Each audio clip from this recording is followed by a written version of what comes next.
भोलू दिखने में भोला भाला था, लेकिन उसका मन लालच और चालबाजी से भरा था। एक दिन भोलू ने चिंटू को पेड़ की सबसे ऊंची डाल पर बैठे हुए देखा। चिंटू एक जामुन तोड़कर बड़े मजे से खा रहा था। भोलू की आंखों में लालच की चमक आ गई। उसने सोचा, अगर मैं इस बंदर से दोस्ती कर लूं तो मुझे रोज जामुन मिलेंगे। उसने चिंटू को आवाज लगाई, ए बंदर भाई, तुम्हारा नाम क्या है? मैं तुम्हारा दोस्त बनना चाहता हूँ। चिंटू ने नीचे देखा और हंसते हुए कहा, मेरा नाम चिंटू है, और तुम कौन हो, नदी के राजा? भोलू ने मुस्कुराते हुए जवाब दिया, मैं भोलू हूँ, इस नदी का मगरमच्छ। चलो दोस्ती करते हैं। तुम मुझे जामुन दो और मैं तुम्हें नदी के उस पार की सैर कराऊंगा। चिंटू को भोलू की बातों में कुछ शक हुआ।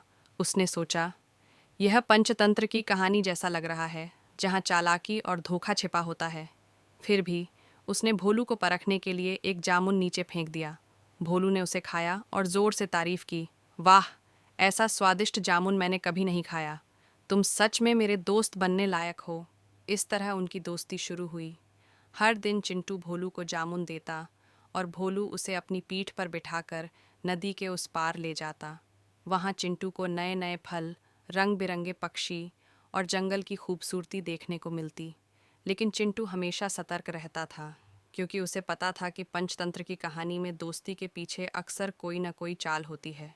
कई दिन बीत गए। एक दिन भोलू की पत्नी, जिसका नाम गंगा था, ने उससे पूछा, ये जामुन तुम हर दिन कहाँ से लाते हो? भोलू ने सारी बात बताई कि कैसे वह चिंटू से जामुन लेता है। गंगा की आंखों में लालच की आग भड़क उठी। उसने कहा, अगर यह बंदर इतने मीठे जामुन खाता है तो इसका दिल कितना स्वादिष्ट होगा। इसे मेरे लिए पकड़ लाओ। भोलू पहले तो हिचकिचाया। उसने कहा, गंगा, यह पंचतंत्र की कहानी का हिस्सा हो सकता है। चिंटू मेरा दोस्त है, उसे मारना ठीक नहीं। लेकिन गंगा ने उसे बार बार उकसाया, अगर तुम मुझसे प्यार करते हो तो उसका दिल लाओ। आखिरकार भोलू गंगा की बातों में आ गया। अगले दिन भोलू चिंटू के पास गया और बोला, दोस्त, आज मेरी पत्नी गंगा तुमसे मिलना चाहती है। वह तुम्हारे लिए खास मछली पकाएगी। मेरी पीठ पर बैठो, मैं तुम्हें अपने घर ले चलता हूँ। चिंटू को भोलू की आवाज में कुछ अजीब सा लगा।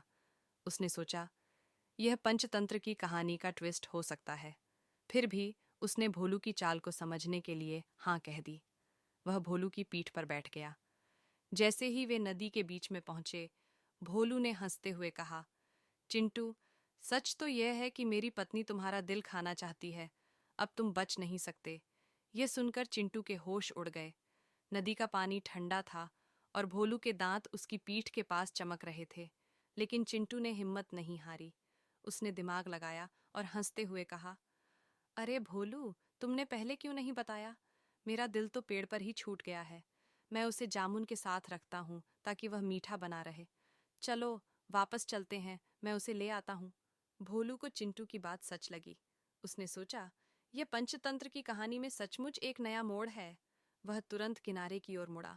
जैसे ही वे किनारे पर पहुंचे, चिंटू तेजी से पेड़ पर चढ़ गया और ऊपर से चिल्लाया, भोलू, तुम्हें क्या लगा मैं अपना दिल पेड़ पर छोड़ दूंगा? तुम्हारी चाल समझ में आ गई थी। अब कभी मेरे पास मत आना।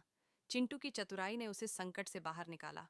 भोलू को अपनी मूर्खता पर गुस्सा आया और वह जोर जोर से दहाड़ा, लेकिन चिंटू पेड़ की ऊंची डाल पर सुरक्षित था। चिंटू ने ऊपर से कुछ जामुन फेंके और कहा, ये लो, आखिरी बार जामुन खा लो। यह पंचतंत्र की कहानी का सबक है कि लालच हमेशा हारता है। भोलू चुपचाप जामुन खाकर नदी में वापस चला गया।